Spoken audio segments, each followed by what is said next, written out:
Welcome to సుమంటివి. నేను మీ సుమంటివి నాగ్. చాలా మంది స్టూడెంట్స్ ఎవరైతే కాంపిటేటివ్ ప్రిపేర్ అవుతున్నారో ప్రస్తుతం అయితే ప్రిలిమ్స్ చాలా మంది క్లియర్ చేసినటువంటి వాళ్ళు ఉన్నారు. అది కూడా 4 ప్రిలిమ్స్ క్లియర్ చేయడం జరిగింది. మెయిన్స్కి ప్రిపేర్ అవ్వాలి అనుకునేటప్పుడు ఏం చేయాలి, ఏం చేయకూడదు అనేది ఈరోజు మనతో పాటు శ్రీధర్ సిసి నుంచి ఫౌండర్ శ్రీధర్ గారే ఉన్నారు. వారి మాటలో తెలుసుకుందాము. ఎందుకంటే ప్రతి స్టూడెంట్కి ఒక గైడ్, కోచ్, మెంటర్గా కూడా చాలామందికి లైఫ్ ఇచ్చినటువంటి పర్సన్. ప్రతి ఒక్కరికి తెలిసేది. అయితే ఏం చేస్తే బాగుంటుంది, ఏం చేయకూడదు అనేది వారి మాటలో తెలుసుకుందాము. Hello sir. హలో. సరే, జనరల్గా అంటే 4 ప్రిలిమ్స్ అయితే ప్రస్తుతం అయ్యాయి. మెయిన్స్ కోసం ప్రిపేర్ అయ్యేటువంటి వాళ్ళు చాలామంది ఉన్నారు. గవర్నమెంట్ జాబ్ అనేది ప్రతి ఒక్కరికి కలే. అండ్ ఇక్కడ మన దగ్గర ఒక్కొక్క ట్యాగ్ లైన్ కూడా ఉంటుంది, విద్యార్థి గారా ఉద్యోగిగా బయటకు వెళ్ళు అనేది. సో అటువంటి స్టూడెంట్సే మన దగ్గర ఉన్నారు కాబట్టి దాన్ని బేస్ చేసుకొని అడుగుతున్నాను. ఈవెన్ వేరే ఇన్స్టిట్యూట్లో ఉన్నటువంటి వాళ్ళకైనా సరే మెయిన్స్ని ఏ విధంగా టార్గెట్ చేసి ప్రిపేర్ అవ్వాలంటారు? ఏం చేయాలి, ఏం చేయకూడదు? ఫస్ట్ పాయింట్ ఏంటంటేనండి, పిల్లలందరూ చేసే మొట్టమొదటి మిస్టేక్ రిజల్ట్స్ వచ్చే వరకు వెయిట్ చేస్తారు. అంటే ప్రిలిమినరీ క్లియర్ అయిన తర్వాత ప్రిపరేషన్ స్టార్ట్ చేద్దాం అనుకుంటారు.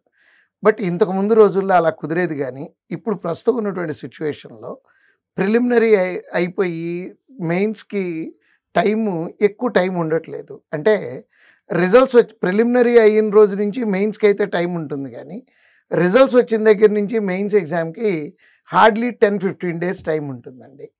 ఒక్కొక్క ఎగ్జామ్కి అయితే 3 రోజులు 4 రోజులు కూడా టైం ఇచ్చిన సందర్భాలు ఉంటున్నాయి.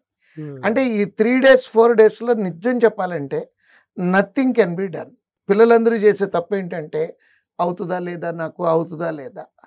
అంటే ప్రిలిమినరీ ఎగ్జామ్ అయిపోయిన తర్వాత వాళ్ళు ఫీల్ అవ్వాల్సింది ఏంటంటే ఎస్ నాకు కంప్లీట్ అయిపోతుంది అనే ఫీల్తో మెయిన్స్ ప్రిపరేషన్ స్టార్ట్ చేయాలి. అది కూడా సబ్జెక్ట్ వైజ్. ఎట్లా అంటే కరెంట్ అఫైర్స్ వచ్చేటప్పటికి ఏం చేస్తారంటే ప్రిలిమినరీ ఎగ్జామ్ రాసిన తర్వాత అప్పుడు కలెక్షన్ చేయటం మొదలు పెడతారు.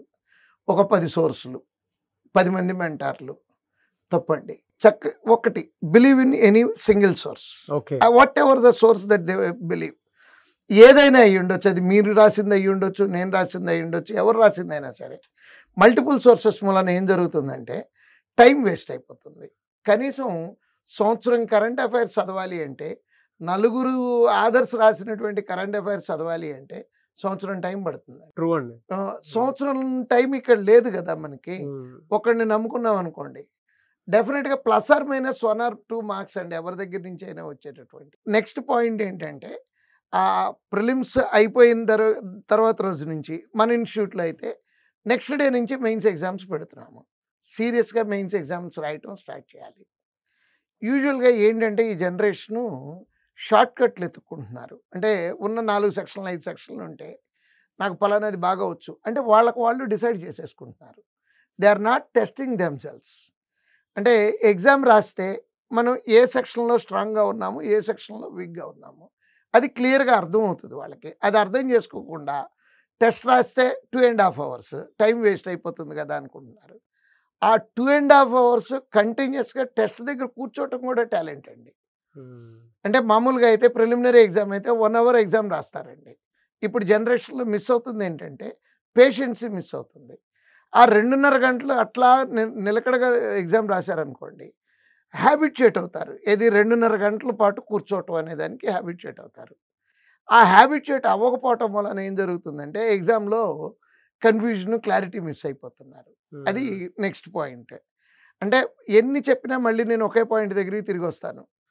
ప్రిలిమినరీ అయిపోయిన తర్వాత రోజు నుంచి ప్రిపరేషన్ స్టార్ట్ చేయాలి. ఎగ్జామ్స్ అవనివ్వండి, కరెంట్ అఫైర్స్ అవనండి, whatever it may be. Next ఈ కరెంట్ అఫైర్స్ మీద ఫోకస్ ఎక్కువ పెడుతూ మిగిలిన వాటిని చిన్న చూపు చూస్తున్నారు. Current affairs is one of the subject, that is not the only subject. దాంతోపాటు రీజనింగ్ ఉంది, అర్థమెటిక్ ఉంది, ఇంగ్లీష్ ఉంది. ఇవన్నీ వచ్చు అనే ఫీలింగ్తో ఈ ఒక్కదాని మీద కూర్చుంటున్నారు. కరెంట్ అఫైర్స్తో ప్రాబ్లం ఏంటంటేనండి, ఎంత చదివినా తక్కువే, ఎంత చదివినా ఎక్కువే. అంటే మనం ఓ 10,000 పేజీలు తీసుకొని చదివితే దాంట్లో నుంచి ఒక బిట్ రాకపోవచ్చు. 10 పేజీలు చదివితే దాంట్లో నుంచి 20 బిట్లు రావచ్చు. డిపెండ్స్ ఆన్ ద ఫేట్ ఉన్న దాని మీద ఎక్కువ టైం స్పెండ్ చేసి కన్ఫర్మ్డ్గా మార్కులు వస్తాయి అనే దాని మీద తక్కువ టైం స్పెండ్ చేస్తున్నారు పిల్లలు. గత 3-4 సంవత్సరాలుగా జరుగుతున్నటువంటి పొరపాటు అండి. సో ఫస్ట్ దీంట్లో నుంచి బయటికి రావాలి. కూర్చొని సెక్షనల్ టెస్టులు కాకుండా ఫుల్ మాక్ టెస్టులు రాయాలండి. నెక్స్ట్ టెస్ట్ రాశాక ఒక టీచరు అంటే యూజువల్గా పిల్లలు 80% 90% ఏదో కోచింగ్ సెంటర్లో కోచింగ్ తీసుకుంటూ ఉంటారు. తీసుకునేవాళ్ళు ఆ పేపర్ ఎక్స్ప్లెనేషన్ని తరోగా ఫాలో అవ్వాలండి. ఎందుకు ఫాలో అవ్వాలి? టీచర్ ఎక్స్పీరియన్స్ ఉపయోగించుకోవాలి. ఇప్పుడు నన్నే తీసుకోండి, నేను 30 సంవత్సరాల ఎక్స్పీరియన్స్ నాది. సో ఈ 30 సంవత్సరాల అనుభవంతో పిల్లలు ఏం తప్పులు చేస్తారు, ఏం చేయకూడదు అనేది క్లాస్లో చక్కగా ఎక్స్ప్లెయిన్ చేస్తాం మేము. అవును సార్. సో ఆ ఎక్స్ప్లెయిన్ చేసిన దాన్ని ఫాలో అవ్వాలి అంటే ముందు వినాలి కదా. అంతేగాని వాళ్ళంతటా వాళ్ళుగా డిసైడ్ అయిపోయి దిస్ ఇస్ ఇది ఇలా ఇది ఇలా ఇది ఇలా గాల్లో అనుకోవటం కాకుండా ప్రాక్టికల్గా కూర్చొని చేయాలి. Next mains exam knowledge test అండి. ప్రిలిమినరీ అయితేనేమో స్పీడ్ టెస్ట్. ఈ నాలెడ్జ్ టెస్ట్లో వాళ్ళు చూసుకోవాల్సింది ఏంటంటే యూజువల్గా జరిగే మిస్టేక్ సీక్వెన్షియల్ సొల్యూషన్ అంటాం. అంటే ఫస్ట్ బిట్ అయ్యాక రెండోది చేయాలి, రెండోది అయ్యాక మూడోది చేయాలి, మూడోది అయ్యాక నాలుగోది చేయాలి. నాలుగోది కనుక ఒకవేళ రాలేదనుకోండి దాని అంతు చూసి నెక్స్ట్ లెక్క వెళ్తారు. దాని అంతు చూసామనుకుంటున్నారు కానీ టైం వేస్ట్ అయిపోతుందండి అక్కడ.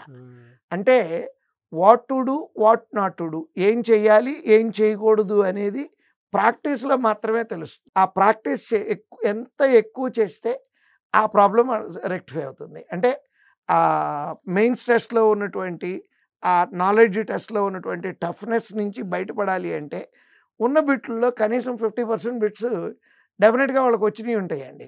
ఆ బయటకు వచ్చిన తర్వాత నాకు అదొచ్చు కదా ఇదొచ్చు కదా అనుకోవటం కాకుండా అక్కడ కూర్చొని ప్రజెంట్ చేయగలగాలి. నెక్స్ట్ ఇంకోటి ఏంటంటే చక్కగా వాళ్ళకి కావాల్సింది, వాళ్ళు ఫర్ ఎగ్జాంపుల్ క్లర్క్ అనుకోండి, IBPS క్లర్కే తీసుకుందాము. వాళ్ళు ఒక పర్టికులర్ స్టేట్కి అప్లై చేసి ఉంటారు. వాళ్ళు ఒక పర్టికులర్ కేటగిరీకి చెంది ఉంటారు.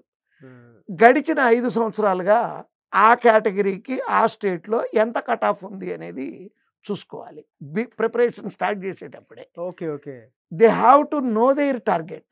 అంటే ఎగ్జామ్లో సింపుల్గా రాసేయటం కాదండి.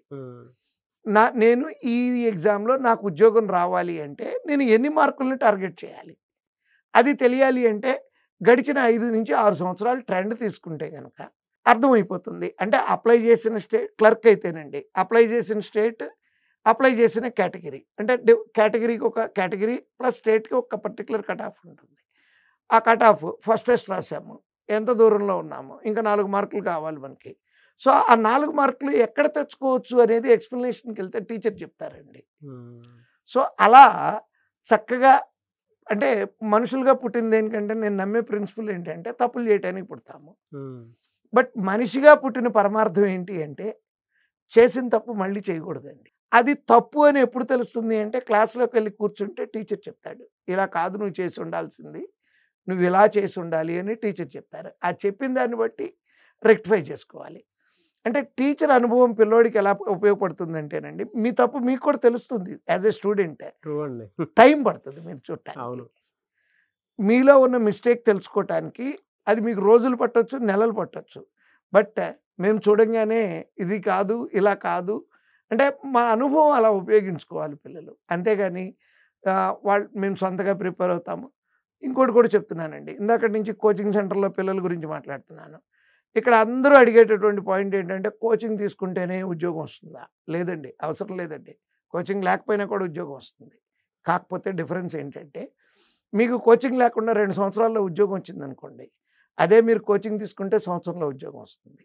ఆ డిఫరెన్స్ ఉంటుంది. అంటే ఆ టీచర్ ఎక్స్పీరియన్స్ దానికి పనికొస్తుందండి. మీకు టైం స్పాన్ని తగ్గించడానికి పనికొస్తుంది. కోచింగ్ సెంటర్లు అయ్యో అద్భుతాలు చేస్తాయి అని అంటలేదండి. ఇక్కడ కోచింగ్ సెంటర్ మీకు చక్కగా దారి చూపిస్తాయి, ఈ దారిలో వెళ్తే తొందరగా సక్సెస్ అవుతుంది. అది ఇవన్నీ దృష్టిలో పెట్టుకొని టెస్ట్లు ఎక్కువ రాస్తూ ప్రిపరేషను ప్రిలిమినరీ అయిపోయిన రోజు నుంచే స్టార్ట్ చేసుకోవాలండి. ఎందుకంటే వాళ్ళు 4 ప్రిలిమినరీలు అయిపోయి ఉన్నాయండి. ఎంతకి రిజల్ట్స్ ఎప్పుడు వస్తాయి అని సోషల్ మీడియాలో ఒకళ్ళనొకళ్ళు క్వశ్చన్లు అడగటం తప్పించి ప్రిపరేషన్ ఏదన్నా అంటే ప్రిపరేషన్ స్టార్ట్ చేయబుద్ధి కావట్లేదు సార్, అవుద్దో లేదో డౌట్ ఉంది సార్, అయిన తర్వాత వాళ్ళు ఏం చేయలేరు. ఇది సిచ్యువేషన్ అండి. ఈ సిచ్యువేషన్ నుంచి బయటికి రావాలి పిల్లలు. True sir. అయితే చాలామంది పిల్లలకి మీరు చెప్పినట్టు సోషల్ మీడియాలో కొట్టుకోవటం ఎక్కువ కనిపిస్తూ ఉంటుంది. ఆ క్యూరియస్ ఎక్కువ ఉంటుంది. కొంతమంది అయితే ప్రిపరేషన్ అప్పటికి కూడా స్టార్ట్ చేయరు, డైలమాలో ఉంటారు. ఈ నాట్ ఓన్లీ బ్యాంకింగ్ అండి, అంటే మీ దగ్గర ఉండేటువంటి ఎన్ని ఏరియాస్లో పిల్లలకు అవకాశాలు మీరు కల్పిస్తున్నారు, దేని మీద మీరు ఈ కాంపిటేటివ్ ఎగ్జామ్స్ వాటికి సంబంధించినటువంటి వాటిల్లో ఎవరెవరికి ఏ విధంగా అంటే ఒక్కొక్క శ్రీధర్ సిసి అంటే ఒక బ్యాంకింగ్కి మాత్రమే కాకుండా ఎందులో ఉంది అసలు జనరల్గా? శ్రీధర్ సిసి యాక్చువల్గా అందరూ అనుకునేది ఓన్లీ బ్యాంకింగ్ సెక్టార్ అనుకుంటున్నారండి. వీఆర్ అంటే ఆ నంబర్ 1లు నంబర్ 2లు నంబర్లు మాట్లాడటం నాకు ఏ రోజు అలవాటు లేదు. బట్ మా రిజల్ట్స్ ఒకసారి మీరు అబ్జర్వ్ చేస్తే ఈ సంవత్సరం వచ్చినటువంటి అంటే 25లో ఉన్నా కూడా 24 రిజల్ట్సే ఇంకా వస్తున్నాయండి. అంటే 24 అంటే మా లెక్క ఏంటంటే 24లో వచ్చినటువంటి నోటిఫికేషన్లో ఉద్యోగాలు. సో ఇప్పటికి మొత్తం మనకు వచ్చినటువంటి 3800 ఆర్డ్ ఉన్నాయండి. దాంట్లో 600 రైల్వే ఉద్యోగాలు ఉన్నాయి, 300 ఎస్ఎస్సి ఉద్యోగాలు ఉన్నాయండి. ఇవన్నీ నోటి మాటల కింద చెప్పడం కాదు, మీరు వెబ్సైట్ చూస్తే మీకు అర్థమవుతుంది. సో ఎవ్రీబడి అంటే నంబర్ ఎక్కువ ఉందనొచ్చు, అంటే 900 కదండి, మీ అన్నీ కలిపితే ఈ 900 కదా, మిగిలినవన్నీ దాంట్లోనే బ్యాంకింగ్లోనే వచ్చినాయి కదా. బ్యాంకింగ్లో నోటిఫికేషన్స్ ఎక్కువ ఉన్నాయి. బ్యాంకింగ్లో లాస్ట్ ఇయర్ 35 నోటిఫికేషన్స్ వచ్చినాయండి.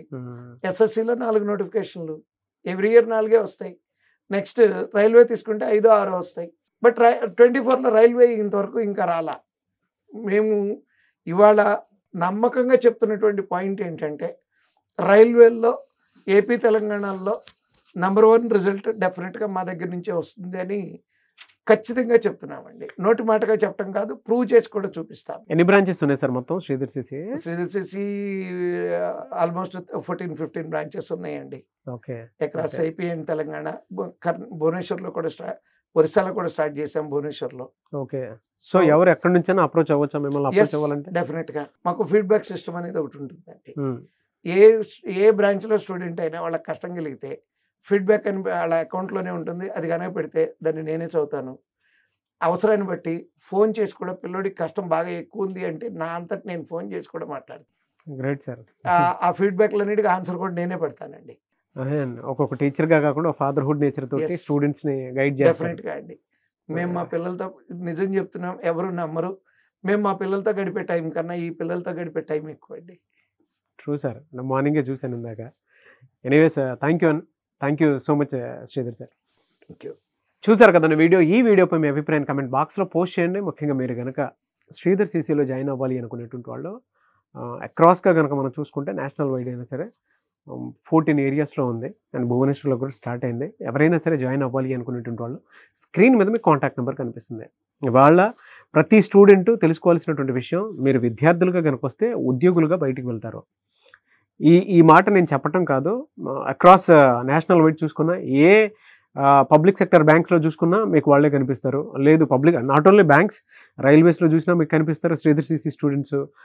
ఎస్ఐ కానిస్టేబుల్లో కూడా కనిపిస్తారు మీకు, అండ్ ఎస్ఎస్సి సిజిఎల్లో కూడా మీకు కనిపిస్తారు. అంటే అంత పెద్ద కమ్యూనిటీని పబ్లిక్ సెక్టర్లో బిల్డ్ చేసుకున్నటువంటి ఏకైక సంస్థ శ్రీధర్ సిసి. సో పిల్లలకు కావాల్సిన విధంగా గైడ్ చేస్తూ వాళ్ళకి అంటే ఒక్కొక్క ఫాదర్హుడ్ లాగా బాండింగ్ క్రియేట్ చేసుకుంటూ ముందుకు వెళ్తున్నటువంటి ఇన్స్టిట్యూట్. ఎవరైనా సరే అప్రోచ్ అవ్వాలనుకుంటే స్క్రీన్ మీద కనిపిస్తున్న నెంబర్ సంప్రదించండి. ఈ వీడియో లైక్ అండ్ షేర్ మాత్రం తప్పకుండా చేయండి. ఇలాంటి మరిన్ని వీడియోస్ కోసం మా ఛానల్ ఫాలో అవ్వండి. Thank you.